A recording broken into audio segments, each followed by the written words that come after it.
This time, it's not a funny video. No jokes, no smiles. It's a serious one.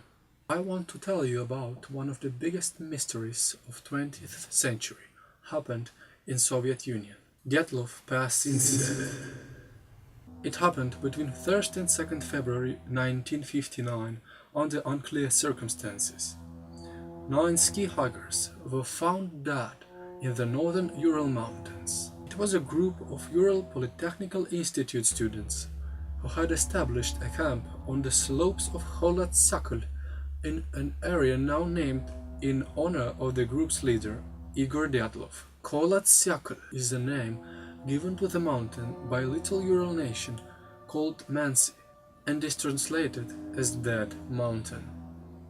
Dyatlov group planned a ski trip from January 23rd to February 12th. Their route began in the city of Sverdlovsk and was supposed to end in the village of Vizhay.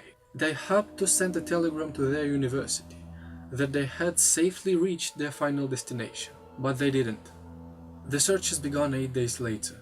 No one knew the exact route of the group. Snowfall was also a big hindrance. On February 23rd, during a survey of Mansi hunters, it turned out that there are fresh remnants of the tents of some tourist group near the Kholat Syakhl mountain. Soon, the search party found this tourist tent.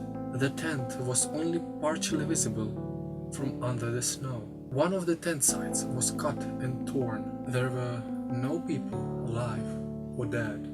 The documents found inside testified it was the tent of the Dyatlov group. The next day, the bodies of 2 members of the group were found.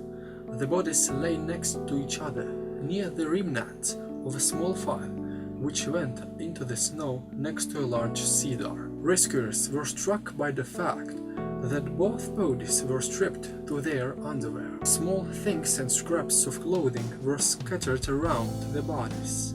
On the cedar itself, at a height of 5 meters, the branches were broken off, some of them lying around the bodies. According to the observations of one of the volunteers, in the cedar area, there were not 2 people but more, since the titanic work was done on the procurement of firewood. This is evidenced by a large number of broken branches. Almost at the same time, the body of Igor Dyatlov was found up to the slope in the direction of the tent, 300 meters away from the cedar. It was lightly covered up with snow, reclined on its back, with its head in the direction of the tent, waving a birch trunk with its hand. Dyatlov had ski pants, a sweater, a cowboy jacket, a fur tank top. There was a wooden sock on his right foot and a cotton sock on the left. On the face of Dyatlov was an ice outgrowth, which meant that before his death he was breathing in the snow. The same evening, the female body of another member of the group was discovered with the help of a search dog. It was under a thin layer of dense snow, about 330 meters upslope from Dyatlov's body. She was warmly dressed but without shoes. Her face showed signs of nose bleeding.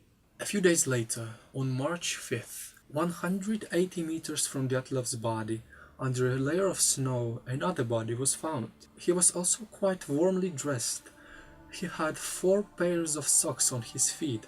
On his right foot he had a boot over them. There was an icy growth on the face and signs of nose bleeding. In early May, the snow began to melt intensively, as a result of which coniferous branches and scraps of clothing were found. Rescuers participating in the search suggested digging a hollow of a stream in this place.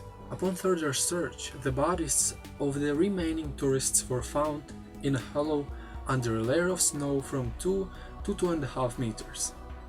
First, they found the body of a girl in a kneeling position, with the chest resting on a ledge forming a waterfall of the stream, with her head against the stream. Almost immediately after that, the bodies of 3 men were found near her head. One of them lay separately, and the other 2, as if embracing. All the corpses were in the water and were characterized as decomposed. There is an information that the body of the one of the group members lacked eyes and tongue. Let's look at several theories regarding the death of the Dyatlov group. Some of them sound unbelievable, but do not discount them. Strong wind. This version was expressed in the course of the investigation by local residents, and it was also considered by search tourists. It was assumed that someone from Dyatlov people left the tent and was blown away. The rest rushed to his aid, cutting the tent for a speedy exit, and were also carried away by the wind down the slope. Soon, the version was rejected, as the rescuers themselves experienced the impact of strong winds around the scene of the incident, and were convinced that with any wind it remains possible to stay on the slope and return to the tent. Snow avalanche. The essence of the version is that an avalanche descended on the tent, which gave it a significant load of snow, which caused the emergency evacuation of tourists from the tent without warm clothes and equipment, after which they died from the cold. It was also suggested that the serious injuries received by part of the tourists were caused by an avalanche. Quarrel between tourists. There is a version that the cause of the tragedy could be a drunken quarrel or fight over the girls between the participants of the campaign, which led to violent acts and subsequent tragedy.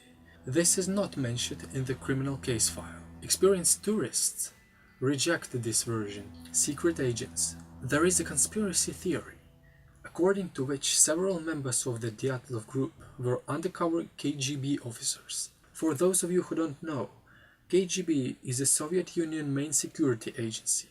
When they met, they had to transfer to the foreign agents an important misinformation concerning Soviet nuclear technology, but they revealed this plan or unintentionally unmasked themselves and therefore killed all the members of the Dyatlov group.